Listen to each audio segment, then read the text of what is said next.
अस्सलाम वालेकुम। मैं तुहाडा लकी भाई अपनी ही जाति चैनल ते तुहाडे नाल गल कर रहा। अज का जिहड़ा वाकया है जां समझ लो कि गलबात जिहड़ी हैगी ना, ये हैगी है साडे पुराने दौरां दी।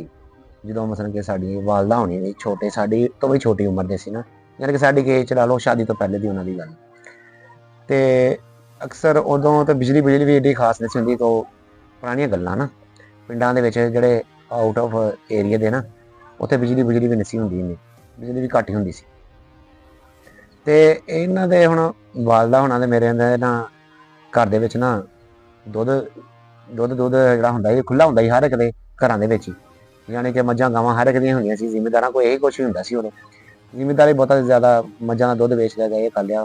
ते साडे निक्किਆਂ दे विच ना ये हुंदा सी सिस्टम कि ना दुध वेचदे नहीं कि उहदा मतलब कि जाग लाना, जाग ला के उहदा घे बनाना, घे देसी इस्तेमाल करना घर दे विच भी ते अक्सर इस्तेमाल करदे रहना उन्हां ने।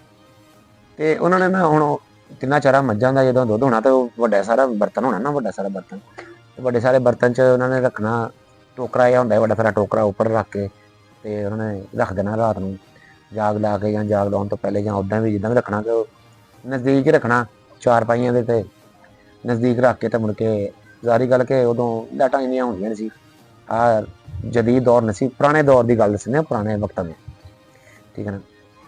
ते ना दुध ना जदों एक लगदा उप्पर वड्डी तह मलाई दी आ जांदी है ते तह मलाई दी आ जांदी ते जानी कि दुध दा पता लगदा लैवल इत्थे है। ते उन्हां ने ना जदों सुबह नूं उठ के देखना ना लैवल थोड़ा जिहा घट होना, थोड़ा जिहा ना लैवल थल्ले नूं घट होना। हुण घर दे सारे सोचण कि उत्तों बिल्कुल मलाई भी ठीक है, लैवल थोड़ा जिहा घट वा, इह किद्दां हो जांदा लैवल घट। यानी कि एक मिसाल है कि मूँह तिकर भरिया वा ना, थोड़ा जिहा मूँह तो थोड़ा उणा होना, उ'नें तो समझदे ना कि थोड़ा जिहा नीचे नूं दुध होया होना कि जिद्दां विचों दुध कड्ढिया वा। लेकिन उन्होंने उपरों मलाई देखनी, मलाई मलूई जो सारी देखनी, वो सारा कुछ है यस होना, कोई हिसाब ना लगना। उन्होंने ना थोड़ा जिहा गौर करना शुरू कर दिता कि ये गल होण की रही है कि ज़ाहिरी गल है दुध गैप हुंदा वा ते पता नहीं लगदा। ते एक दिन इदां ही रात नूं लम्मे पए होए ते ना बर्तन ना टोकरा दे थल्लेओ ना बर्तन हल्का जिहा हिल्लिया।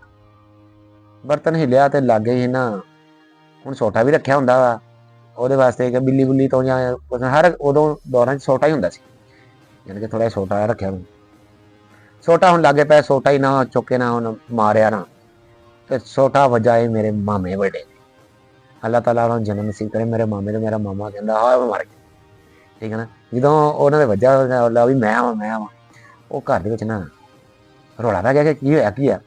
ਹੁਣ ਸਾਰੇ ਉੱਠ ਪਏ ਤੇ ਦੇਖਿਆ ਹੁਣ ਮਾਮੇ ਦੇ ਹੱਥ 'ਚ ਨਾ ਉਹ ਪੈਪ, ਜਿਹੜਾ ਉਦੋਂ ਪੈਪ ਨਹੀਂ ਸੀ ਹੁੰਦੇ ਪਲਾਸਟਿਕ ਦੇ ਪੈਪ ਨਹੀਂ, ਆੜਾ ਕਣਕ ਦਾ ਤੀਲਾ ਨਹੀਂ ਹੁੰਦਾ ਉੱਪਰੋਂ ਵੀ ਕੱਟਿਆ ਤੇ ਥੱਲੇ ਵੀ ਕੱਟਿਆ ਤੇ ਉਹ ਨਾ ਉਹ ਪੈਪ ਤਰ੍ਹਾਂ ਸਟਰਾ ਤਰ੍ਹਾਂ ਬਣ ਜਾਂਦਾ ਹੈ ਤੇ ਉਹ ਪੈਪ ਗਿਆ ਹੁਣ ਹੱਥ ਦੇ ਵਿੱਚ।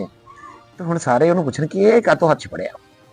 ਉਹ ਫਿਰ ਉਹਨਾਂ ਮਾਮੇ ਨੇ ਦੱਸਿਆ ਕਿ ਮੈਂ ਨਾ ਇਹ ਪੈਪ ਜਿਹਾ ਨਾ ਦੁੱਧ ਦੀ ਮਲਾਈ ਦੇ ਉੱਤੋਂ ਦੀ ਵਿੱਚ ਕਰਕੇ ਤੇ ਇਹਦੇ ਨਾਲ ਦੁੱਧ ਪੀਣਾ ਮੈਂ, ਯਾਨੀ ਕਿ ਦੁੱਧ ਇਹਦੇ ਨਾਲ ਪੀਣਾ ਮੁੜ ਕੇ ਪੈਪ ਕੱਢ ਲੈਣਾ ਤੇ ਉਹ ਪਤਾ ਨਹੀਂ ਲੱਗਦਾ ਸੀ ਕਿ ਦੁੱਧ ਕਿੱਦਾਂ ਨਿਕਲਿਆ ਕਿੱਦਾਂ ਨਹੀਂ ਨਿਕਲਿਆ।